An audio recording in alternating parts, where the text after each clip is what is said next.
Hello friends, welcome to my our YouTube channels learning maths by वीरेंस। आज हम आप लोगों को संख्या पद्धति के बारे में बताएंगे, जिसको इंग्लिश में नंबर सिस्टम कहते हैं। और ये कुछ मैथ्स के बेसिक जानकारी हैं। और इसके पहले बताने से पहले हम आप लोगों को कुछ 5 जीके क्वेश्चन के बारे में बताएंगे। और ये हमारा जीके क्वेश्चन 5 हर बार आपको जानने को मिलेगा, यानी कि हम जितनी बार आप लोगों को कुछ न कुछ बताएंगे, कितनी बार हम आपको ये ऐसे ही 5-5 क्वेश्चन जीके के बारे में हमेशा बताते करेंगे। ठीक है, तो चलते हैं हम अपने जीके क्वेश्चन की तरफ। तो ये हमारा है कुछ 5 जीके क्वेश्चन जो आपको इस दिख रहा होगा। तो सबसे पहले हम क्वेश्चन पढ़ देते हैं कि इसमें पहला क्वेश्चन लिखा है कि ऐसा कौन सा जानवर है जिसका आधार कार्ड बनाया जा सकता है। ठीक है, तो पहला क्वेश्चन हम आपको दिखा देते हैं। तो यदि आप लोगों को पता हो तो आप कमेंट्स में ज़रूर बताइएगा। और दूसरा क्वेश्चन है, ऐसी कौन सी पक्षी है जो लगभग सभी का आवाज़ निकाल सकती है। ठीक है, और इसी प्रकार तीसरा क्वेश्चन है, सबसे बड़ा स्तनपायी जीव जो विश्व का एक जलीय जीव। तो अगर आप लोगों को इसमें से कोई भी क्वेश्चन पता हो तो उसको कमेंट्स में जरूर बताइएगा। चौथा क्वेश्चन लिखा है, ऐसा कौन सा पक्षी है जो अंडे नहीं देती बल्कि वो स्तनधारी होते हैं। और सबसे 5वां क्वेश्चन है, सबसे बड़ा स्थलीय जानवर विश्व का कौन सा है। ठीक है, तो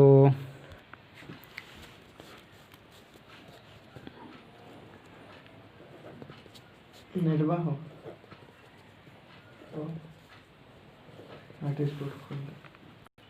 ठीक है, तो आपको दिख रहे होंगे 5 क्वेश्चन। तो सबसे पहले हम आप लोगों को बता देते हैं कि ऐसा पहला क्वेश्चन है, ऐसा कौन सा जानवर है जिसका आधार कार्ड बनाया जा सकता है। तो उसको कहते हैं हम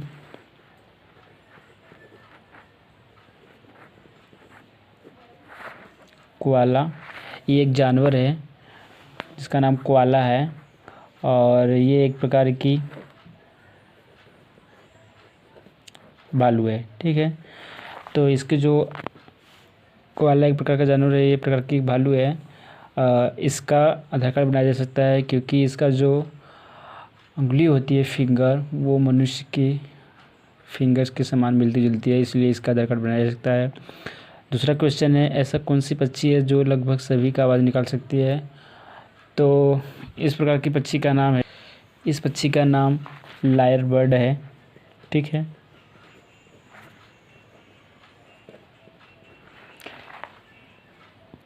ये एक प्रकार की ऐसी पक्षी है जो लगभग सभी का आवाज़ निकाल सकती है। तीसरे क्वेश्चन की तरफ चलते हैं। इसमें लिखा है, सबसे बड़ा स्तनपायी जीव विश्व का जो जलीय जीव, जिसको हम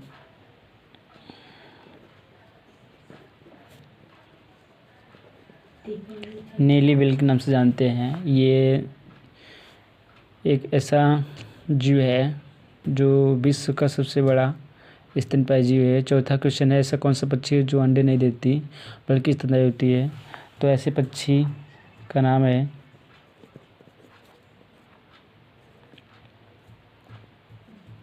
चमगादड़। ठीक है, और विश्व का सबसे बड़ा स्थलीय जानवर, तो विश्व का सबसे बड़ा स्थलीय जानवर जिसको हम कहते हैं हाथी।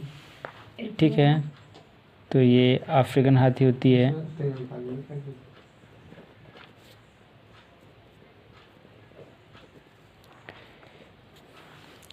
तो अगर हम स्थली की बात करें तो विश्व का सबसे बड़ा जानवर भी होता है, और स्थली पे विश्व का सबसे बड़ा स्तनपायी जानवर भी, तो ये दोनों हाथी होते हैं। ठीक है, और ये चमगादड़ हमारी एक ऐसी पक्षी है जो हम अंडा नहीं बल्कि बच्चे देती हैं। तो अगर ये बात किया जाए कि विश्व का सबसे छोटा जीव जो स्तनधारी होते हैं, तो उसे वो भी एक प्रकार की चमगादड़ ही होते हैं। यानी अगर विश्व की सबसे छोटे जीव की बात की जाए तो वो भी एक प्रकार के चमगादड़ होते हैं, जो कि जिसको हम कहते हैं बम्बलबी। ये कहाँ पाई जाती है? थाईलैंड में।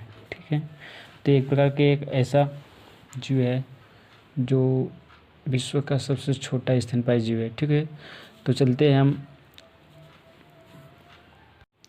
हेलो फ्रेंड्स, चलते हैं हम अपने कोर्स की तरफ। आइए हम देखते हैं संख्या पद्धति कि हमारी संख्या पद्धति क्या होती है और इसके बारे में थोड़ा सा हम जानेंगे।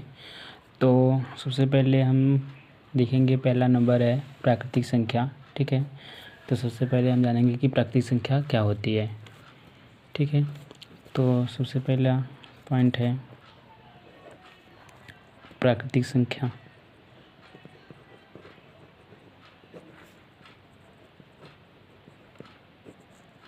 प्राकृतिक संख्या को इंग्लिश में आप नंबर सिस्टम कहते हैं, आपको अच्छी तरह से दिख रहा होगा। और प्राकृतिक संख्या किसे कहते हैं? तो सरल एवं आसान भाषा में इसे हम ऐसे हम कह सकते हैं कि ऐसी वस्तुएं जिनकी हम गिनती कर सकते हैं, ऐसी वस्तुएं जिनकी गिनती किया जा सकता है, उसे हम प्राकृतिक संख्याएं कहते हैं, जिससे हमें वस्तुओं की गिनती की जा सके। तो हम जब वस्तु की गिनती करते हैं तो उस कहाँ से स्टार्ट करते हैं? 1 2 3 4 5 6 dot dot dot dot dot infinite. ठीक है, तो यानी कि जब हम किसी वस्तुओं का गिनती करते हैं तो संख्याएं कहाँ से स्टार्ट होती है? 1 से। ठीक है, ऐसा है कि नहीं कि हम जब किसी वस्तु को गिनती करते हैं तो वो 0 स्टार्ट हो। ठीक है, यानी प्राकृतिक संख्या हमारी कहाँ से स्टार्ट होती है? 1 से, और कहाँ तक जाती है? इन्फिनाइट, अनंत तक। ठीक है, तो अगर हमको ये पूछा जाए प्राकृतिक संख्या किससे कहते हैं, तो हम सरल एवं आसान तरीके से ऐसे कर सकते हैं कि जिनसे हमें वस्तुओं की गिनती की जा सके, उसे हम प्राकृतिक संख्या कहते हैं। ठीक है, इसको हम किसे डिनोट करते हैं? कैपिटल N से। ओके, क्लियर हो गया प्राकृतिक संख्या किसे कहते हैं। अब हम चलते हैं दूसरा नंबर की तरफ, पूर्ण संख्या।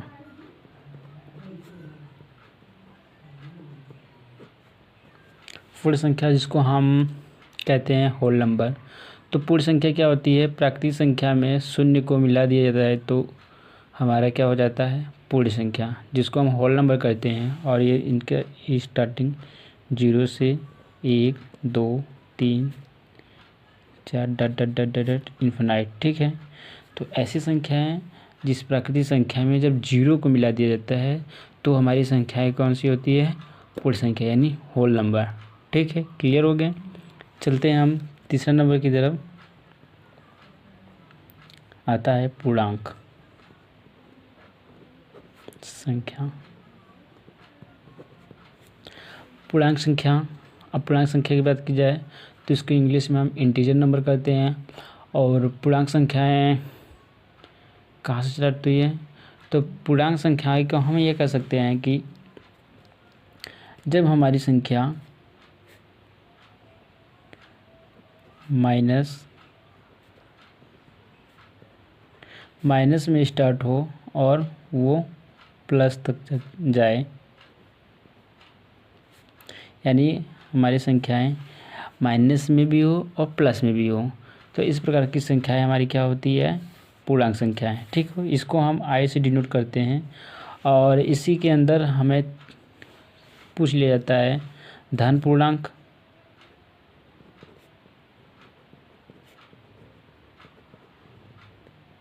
तो जाहिर सी बात है धन पूर्णांक हमारा +1 +2 +3 +4।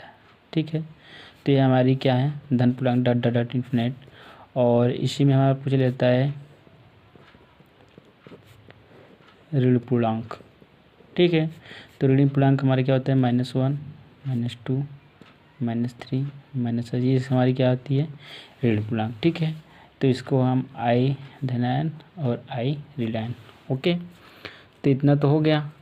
आगे चलते हैं हम, क्या लिखा है, परिमेय संख्याएं।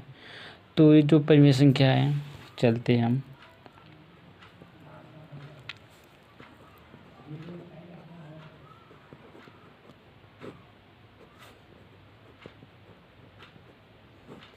परिमेय संख्या। परिमेय संख्या को हम इंग्लिश में रेशनल नंबर कहते हैं। अब अगर यदि ये पूछ लिया जाए कि परिमेय संख्या किससे कहते हैं, तो हम कह सकते हैं वे संख्याएं, क्या, वे संख्याएं जो हमारा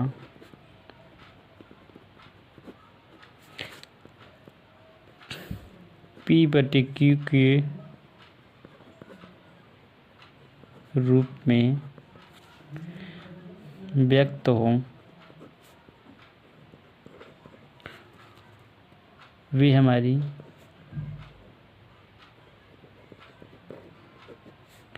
परिमेय संख्या कहलाती हैं।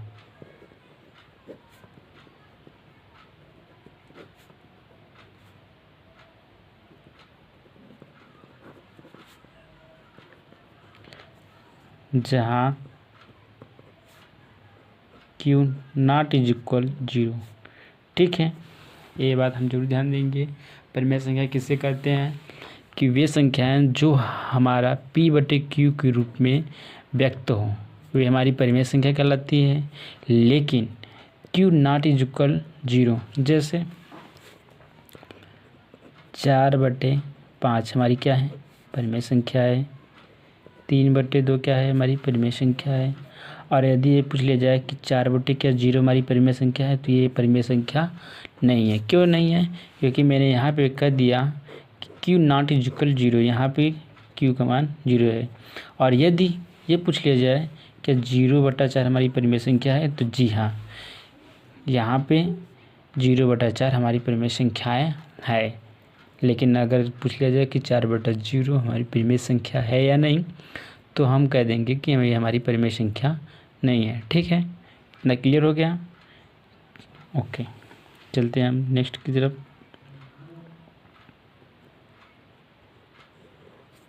आते हैं अपरिमेय संख्याएं।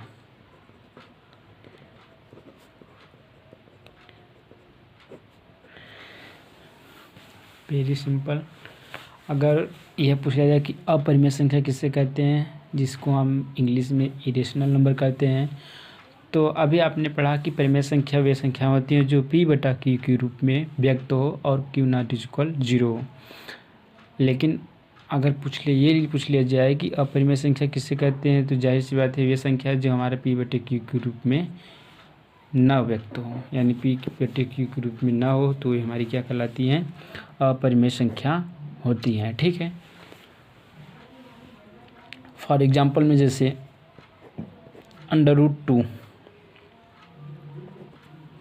क्या है, हमारी परिमेय संख्या है? नहीं है।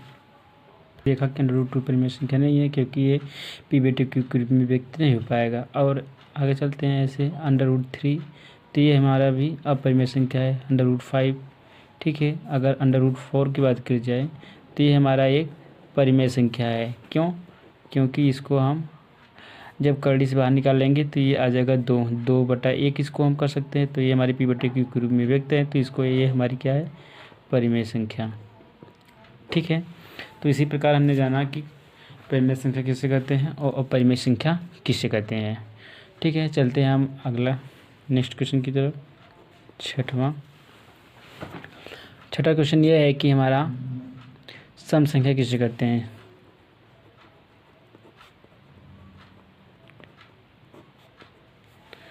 तो सम संख्या जिसको हम इवन नंबर कहते हैं, तो सम संख्या कौन सी होती है, वे संख्या जो 2 से भी पूरी तरह विभाजित हो जाए उसे हम सम संख्या कहते हैं। ठीक है, जैसे हमारा 2 हो गया, 4, 6, 8, 10, 12 डट डट डट डट। तो इसी प्रकार ये सम संख्या हैं। तो सम संख्या उसे कहते हैं जो हमारा 2 से विभाजित हो जाए पूरी तरह से। नेक्स्ट विषम संख्या।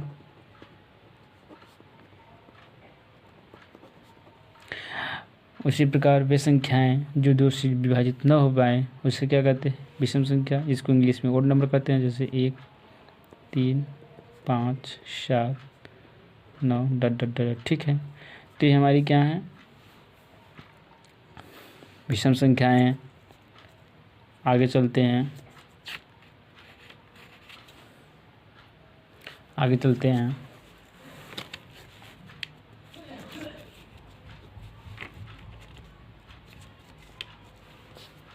नेक्स्ट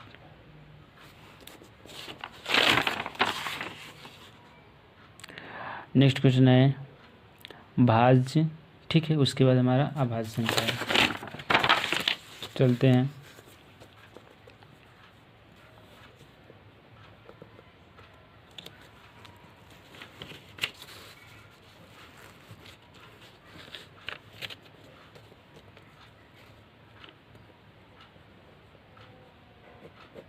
भाज्य, तो भाज्य किसे कहते हैं, देखिए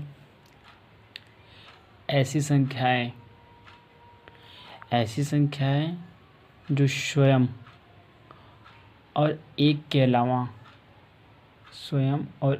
अलावा अन्य किसी संख्या से विभाजित हो जाए तो वे हमारी भाज्य संख्याएं हैं। जैसे 4, 6, 8,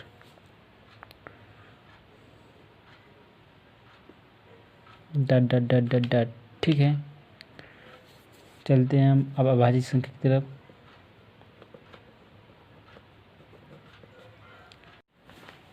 तो अभाज्य संख्या की तरफ चलते हैं। अभाज्य संख्या में जैसे ऐसी संख्याएं जो स्वयं और एक के अलावा अन्य किसी संख्या से न कटे हुए हमारी संख्या क्या होती है, अभाज्य संख्या होती है। जैसे 2 हो गया, 3 हो गया, 5 हो गया, 6 नहीं है, 7 हो गया और 11 हो गए, 13 हो गए। तो इसी तरह हमारी क्या है, अभाज्य संख्याएं हैं। तो अगर यह पूछ लिया जाए कि 1 से लेके 100 के बीच कुल कितनी अभाज्य संख्याएं हैं,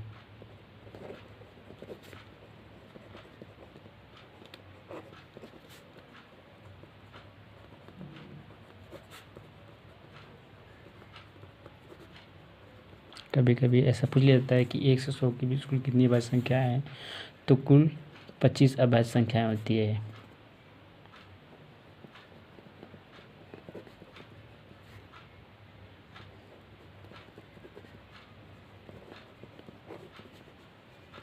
ठीक है, अगर ये पूछ लिया जाए कि 1 से लेके 50 के बीच कुल कितनी अभाज्य संख्या होती है, तो 1 से लेके 50 के बीच कुल 15 अभाज्य संख्या होती। ठीक है, क्या होता है, कभी कभी ये पूछ लिया जाता है कि सबसे छोटी सम अभाज्य संख्या कौन सी होती है। तो सबसे छोटी सम अभाज्य संख्याएं हमारी क्या होती है, सबसे छोटी सम अभाज्य संख्या।